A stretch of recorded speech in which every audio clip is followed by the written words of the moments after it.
Atëherë se nuk dua ta thyej heshtjen zgjedhore, pasi që deri në ora 19 tek është heshtje zgjedhore, por sipas gjuhës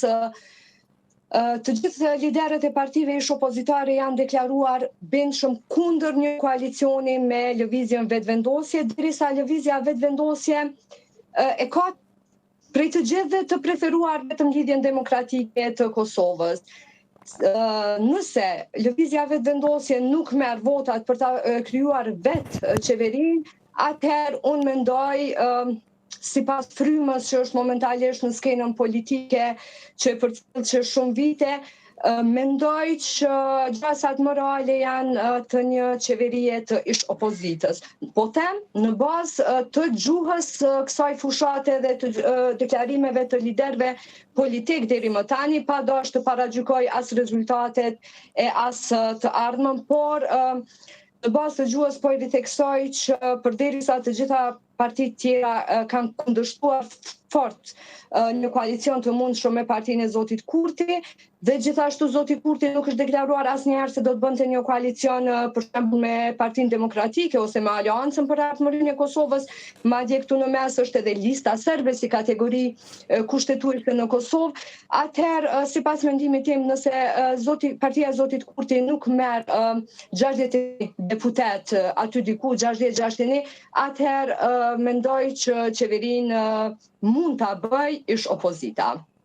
Mirë, nuk ka asnjë hapësirë të mundshme për shembull për një vetëvendosje PDK me Bedri Hamzën tashmë në krye të kësaj partie? Sepse u duken disa shkëndija me qasjen e Zotit Hamza që nuk ka vijat kuqe, më pas me një mesazh të ngrohtë urimi atipik për Zotin Kurti drejtuar kreut të Partisë Demokratike. Kështu, është ideja që po, ka pas shkëndija, por Bedri Hamza është një lider shumë i moderuar, siç e njohim ne në Kosovë, shumë i kulturuar, me një gjuhë që nuk ka agravuar asnjëherë në ofendime ose në gjuhë më të egër ndaj askujt tjetër, por një koalicion vetëvendosje dhe Partia Demokratike e Kosovës thjesht nuk e mendon askush. Nuk e besoj edhe që e mendojnë as PDK-ja, as vetëvendosja, për shkak që kanë dallime thelbësore me njëra tjetrën, kanë një histori shumë të gjatë fyerjesh, mosbashkëpunimesh. Andaj, nëse vetëvendosja do bënte koalicion me dikë, unë mendoj që do të ishte më e përafërt me LDK-n, me cilën edhe pati kohë më parë, vite më parë, para 5 vitesh, pra fakt tani do bëhen 6 vite, një koalicion të shkurtër, një qeveri që nuk zgjati shumë, por me Partinë Demokratike të Kosovës nuk e besoj se mund të funksiononte një koalicion vetëvendosje PDK. Pa marrë parasysh se dy liderët kanë pasur diskutime të shkurtra, urime për njëri tjetrin, nuk e besoj që gjasat mund të jenë për një koalicion të tillë. Edhe nëse do bëhej, nuk e besoj që do zgjaste shumë. Sa i përket procesit, ka pasur problematika gjatë ditës së sotme, dëgjova diku për disa fletë votimi me shenja, me një ngjyrë të verdhë në 2 prej numrave janë, sepse ne i pam në Mitrovic në zgjedhjet vendore se pati disa problematika sa i përket numrave serial të fletëve të votimit. Në fakt, deri më tani zyrtarisht nuk është raportuar, janë raportuar nga Policia e Kosovës dhe Prokuroria vetëm 4 incidente të vogla që kanë të bëjnë me fotografim të votës. Në anën tjetër ka pas telashe, siç e theksova, me ndërprerje të energjisë elektrike, por nuk është raportuar asnjë problem i madh që duhet të theksohet, vlen të theksohet që në Kosovë fatmirësisht, edhe përkundër gjuhës shpesh të acaruar mes politikanëve, procesi zgjedhor zakonisht është i qetë, me ndonjë incident të vogël tek këtu, por pa telashe të mëdha që do ta dëmtonin procesin si proces. Duket se një nga sfidat përveç se krijimi të qeverisë, ndoshta është pak më e thjeshtë, krijimi ose sigurimi 61 mandateve, është zgjedhja e presidentit. Ajo duket se është sfida më e madhe e partive që do të vendosin të bëjnë koalicion me njëri tjetrin në mënyrë që Kosova mos shkojë prapë në zgjedhje.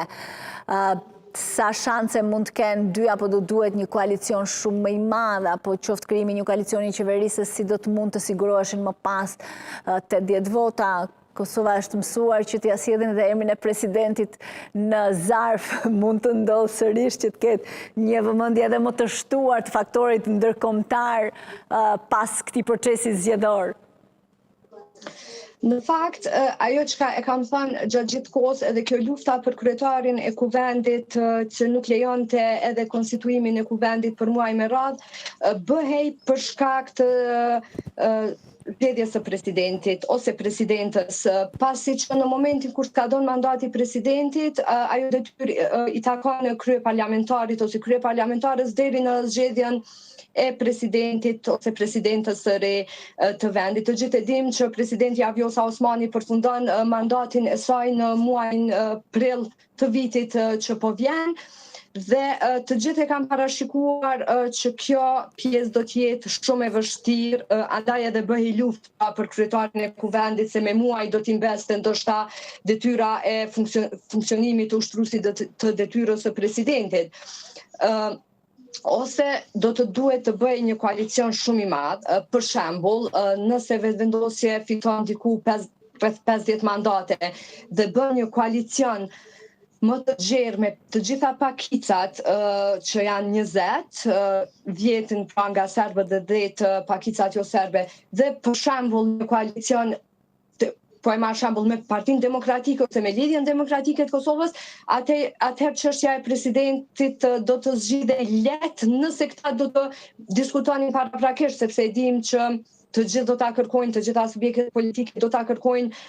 atë pozitë, kështu që është goxha e paparashikueshme ajo që parashikojmë. Unë personalisht mendoj që rreziku ekziston që të shkojmë në zgjedhje përsëri rreth muajit prill ose pak më vonë, pasi që kështu me këtë gjuhë që e kemi, nëse nuk bëhet një koalicion i madh ose i partive opozitare ose ndonjërës nga partitë ish opozitare me partinë pra me lëvizjen vetëvendosje, atëherë do t'jetë tepër problematike zgjedhja e presidentit të vendit. Kemi pa edhe disa lëvizje në fakt presidentës aktuale Vjosa Osmani, e cila njëherë ftohu raportet me kryeministrin në detyrë Albin Kurti, por më pas disi këto raporte u rregulluan, madje kemi pasur edhe përplasje indirekte në rrjetet sociale mes presidentës edhe zonja Donika Gorvalla, e cila është bashkëkryetare e Guxo, partisë formuar nga presidenti Vjosa Osmani kur doli nga Lidhja Demokratike të Kosovës, ka qenë video të shumta kur presidentja me kryeministrin janë takuar dhe mezi janë përshëndetur dhe si për habi, nuk kaloi shumë kohë dhe këto raporte u rregulluan, madje presidenti përshtati faktikisht datën e zgjedhjeve vetëm atë datë kur e donte kryeministri në detyrë, pra datën e 28 dhjetorit, dhe nuk pranoj asesi themi të bëjë një kompromis edhe me datën që kërkonin ish partitë opozitare, andaj unë mendoj që zonja Osmani po e synon edhe një mandat në presidencë. Por se si do të arrijnë është shumë zor e parashikueshme. Po, por ka pasur zëra që flitet për lëvizje, për takime të zonjës Osmani me Lumir Abdigjikun. Sa mund ta bind Vjosa Osmani Lumir Abdigjikun për një koalicion me vetëvendosjen e më pas për ta votuar atë si presidente? Mund të pranoj për shembull Lumir Abdigjiku që të mos ketë asnjë nga postet e kryeministrit apo të presidentës dhe të futet në koalicion?